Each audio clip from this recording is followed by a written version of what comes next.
gikundiro mu gihugu ca Beula ku misozi y'igikundiro mu gihugu ca Beula aho inuma ziguguza inyoni zikaririmba ubwiza bw'aho hantu aho inuma ziguguza inyoni zikaririmba ubwiza bw'aho hantu abantu niwe imitima yabera igiruhukira abantu niwe imitima yabera igiruhukira abantu niwe imitima yabera igiruhukira abantu niwe imitima yabera igiruhukira abatuye bose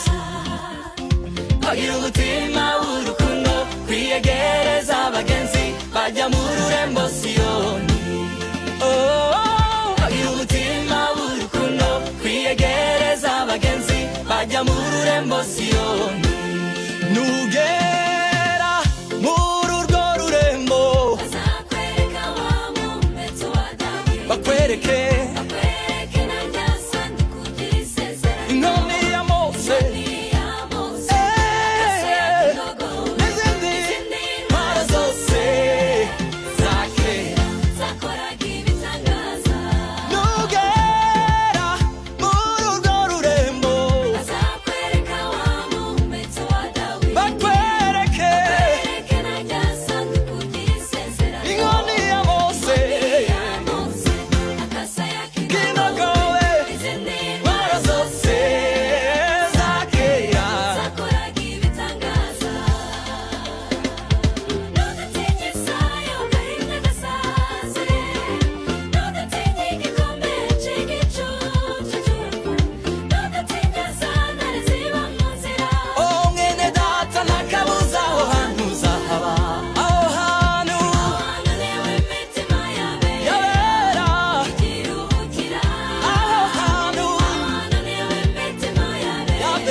data kubona abantu bateye ijuru umugongo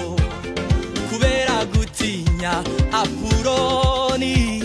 abandi bagarukiye nzira kubwo kumvira amabwire yabwoba barahemuka abaruriho mwese ni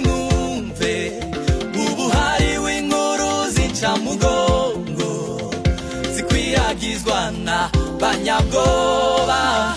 Sanbalati Geshomu na Tobiya